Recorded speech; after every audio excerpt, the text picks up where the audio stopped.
Hello there, Grumpy Old Fart here. I'm doing a UFO legend video on a man who could be considered the premier insider when it comes to the Roswell UFO crash. And for those of you who aren't familiar with that, I did a video on it. Go check it out. And if you're not familiar with the Roswell UFO crash, you literally have been hiding under a rock somewhere, because it's everywhere. They've made movies about it, tons of them, really good stuff. A lot of it is fiction, but there's some good documentaries out there. You can find a lot of it on YouTube. Go check it out. Let me get into Mr. Corso here. Colonel Corso was... He wrote the first book that people actually took seriously about Roswell. Let me backtrack a bit. Lieutenant Colonel Philip J. Corso was born May 22nd, 1915, and he died July 16th, 1998. He was U.S. Army officer from February 23rd, 1942 to March 1st, 1963. Like I said, he achieved the rank of Lieutenant Colonel. He was in Army intelligence in Europe during World War II. In 1945, he arranged for safe passage of 10,000 Jewish refugees from Rome to Palestine. During the Korean War, during the Korean War, he was an intelligence officer under General Douglas MacArthur. And in that capacity, he investigated North Korean POW camps and the numbers of POWs at each one.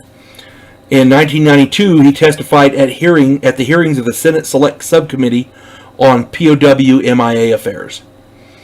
From 1953 to 1957, he was on Eisenhower's National Security Council. So he had a lot of inside information. From 1961 on, he was a chief of the Pentagon Foreign Technology Desk. Let me get that right, Foreign Technology Desk. And as I understand it, a lot of times when they would get UFO debris, they would label it foreign technology to hide it. So this may have been what he saw in his capacity at the Pentagon. Now, he co-authored a book titled The Day After Roswell. This was the first book people got real serious about what happened at Roswell. He detailed a lot of information. For example, he claimed that he stewarded ET artifacts, extraterrestrial artifacts, from the 1947 Roswell UFO crash. In other words, they picked up debris. He kind of took it with him when he went to wherever it was taken. In this book, he detailed the Majestic 12 group under the leadership of Admiral Roscoe H. Hillenkoetter, the first director of the CIA. So apparently the CIA was in charge of Majestic 12. Or at least had something to do with it. He detailed reverse engineering of extraterrestrial artifacts and technological developments from them, such as particle beam devices, lasers, fiber optics, Kevlar material, and integrated circuit chips.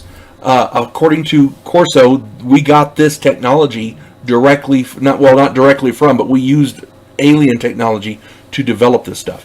And there is something to be said for that, because after the crash at Roswell, technology just started improving in leaps and bounds, much faster than let's see if I can remember how they put it. Until it took from what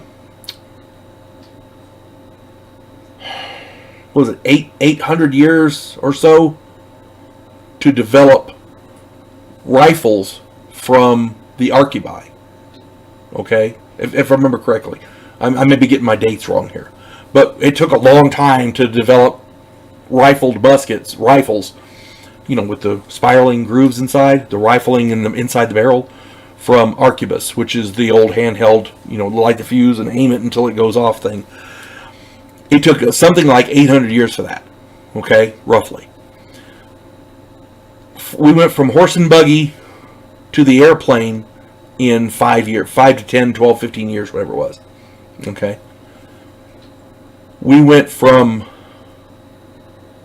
airplanes, the biplane, to the moon in something like 80 years. You see what I'm saying? Technology's progressed big time. There was another man who said that our involvement with extraterrestrial technology started in 1909. Phil Schneider, I think his name was. I think I did a video on it. My point is, if this is true, we owe a lot of our technological advancement over the last 50 years to the UFOs that crashed in Roswell and maybe some other places as well. And if Colonel Corso is correct, this is exactly explains it. It's exactly why. Okay, Colonel Corso faced all manner of attacks for outing this information, yet he maintained his story even until he died. Okay, he never changed his story. Much of what we know about Roswell and UFOs in general is due directly or indirectly from his book or the information sources that he had for that book. So, Colonel Corso was a pathfinder in this field. He beat the path so others could follow. Okay?